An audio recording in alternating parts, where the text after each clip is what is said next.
కాసేపట్లో కేసీఆర్ అధ్యక్షతన తెలంగాణ భవన్లో బీఆర్ఎస్ ఎల్పీ సమావేశం జరగనుంది.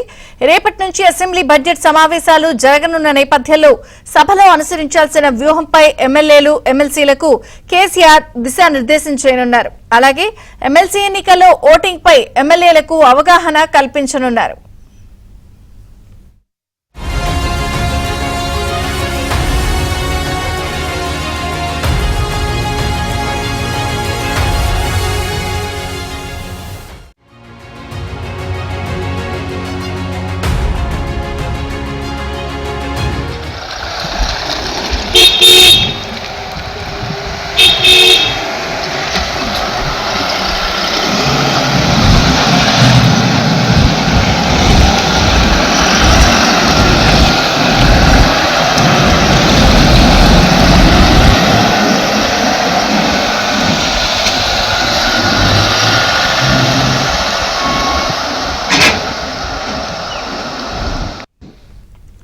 కాంగ్రెస్ ప్రభుత్వానికి తగినంత సమయం ఇచ్చామంటోన్న కేసీఆర్ ఇకపై పోరు ఉధృతం చేస్తామంటున్నారు.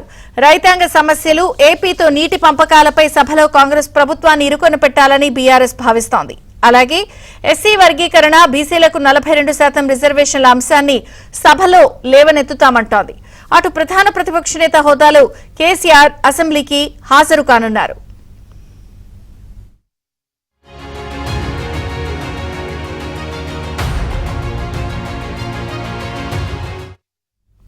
ఇక ఇప్పటికే కాంగ్రెస్ ప్రభుత్వానికి తగినంత సమయం ఇచ్చామంటున్నారు బీఆర్ఎస్ నేతలు. అలాగే రైతాంగ సమస్యలపై, ఏపీతో పాటు నీటి పంపకాల అంశాలన్నిటిపై కూడా సభలో కాంగ్రెస్ ప్రభుత్వాన్ని ప్రశ్నించి ఇరుకును పెట్టేందుకు రంగం సిద్ధం చేసినట్టుగా వ్యూహం తెలుస్తోంది. అలాగే కేసీఆర్ కూడా సభకు హాజరయ్యే అవకాశాలు ఉన్నాయంటున్నారు.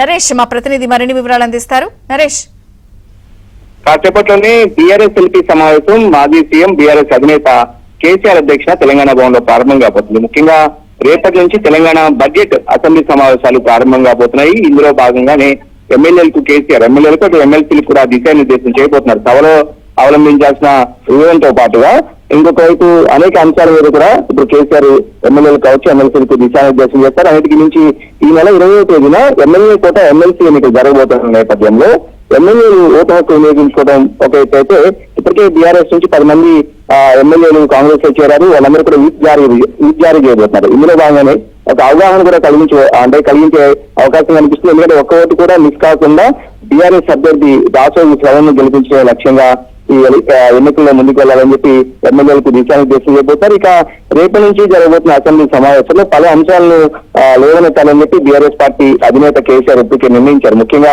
రైతాంగ సమస్యలతో పాటు తాగునీరుకు సంబంధించి ఇప్పటికే వేసవి ఎద్దడి ప్రారంభమైంది. కృష్ణా జిల్లాల్లో తెలంగాణకు దక్కాల్సిన వాటా దక్కట్లేదు. ఆంధ్రప్రదేశ్ నీళ్లను మళ్లించకపోతున్నా ముఖ్యమంత్రి రేవంత్ రెడ్డి కావచ్చు, మంత్రులు కూడా ఎక్కడా కూడా మాట్లాడటం లేదు. ఆంధ్రప్రదేశ్ కు పరోక్షంగా సహకరిస్తున్నారనేది ప్రతిరోజు బీఆర్ఎస్ పార్టీ ఆరోపిస్తున్న మాట. సో ఇందులో భాగంగానే ఈ అంశాలను కూడా సభలో ప్రస్తావించాలని చెప్పి కేసీఆర్ నిర్ణయించారు. ఇక కాంగ్రెస్ ప్రభుత్వం ఏర్పడి దాదాపు 16 నెలలు పూర్తి కావస్తుంది. ఇందులో భాగంగా ఇప్పటికే కాంగ్రెస్ ప్రభుత్వానికి తగినంత సమయం ఇచ్చాము, ఇంకా సమయం ఇచ్చేది లేదు. ప్రజల పక్షాన ప్రజా సమస్యల మీద పోరును ఉధృతం చేయాలనేది కేసీఆర్ ఆలోచన. ఇదే అంశాన్ని పదే ఎమ్మెల్యేలు కూడా ఆయన చెప్తూ వస్తున్నారు. మరొక వైపు ఇతర ఏదైతే ఎస్సీ వర్గీకరణ కావచ్చు, బీసీలకు 42% రిజర్వేషన్ ఇస్తామని చెప్పి కాంగ్రెస్ ప్రభుత్వం ఎన్నికల హామీని ఇచ్చింది. సో ఈ అంశాన్ని కూడా రేవంత్ రెడ్డి సర్కార్ను సభలో ఇరకాటంలో పెట్టాలి. పెద్ద ఎత్తున రేవంత్ రెడ్డి ప్రభుత్వం మీద ఒత్తిడి తీసుకురావాలి. సభ బయట కావచ్చు, సభ లోపల కావచ్చు అనేది కూడా కేసీఆర్ భావిస్తారు. తాము అధికారంలో ఉన్నప్పుడు ఎస్సీ వర్గీకరణకు తాము ఏం చేశాము, బీసీ రిజర్వేషన్ కోసం ఎలాంటి ప్రయత్నాలు చేశామని కూడా సభా వేదికగా వివరించాలనేది కేసీఆర్ ఆలోచనగా ఉంది. ఇక కేసీఆర్ మొదటిసారి అంటే గత బడ్జెట్ సమావేశాలకు ఒక్కరోజు మాత్రమే, బడ్జెట్ ప్రవేశపెట్టిన రోజు మాత్రమే ఆయన సభకు హాజరయ్యారు. తర్వాత ఎప్పుడు కూడా సభకు రాలేదు.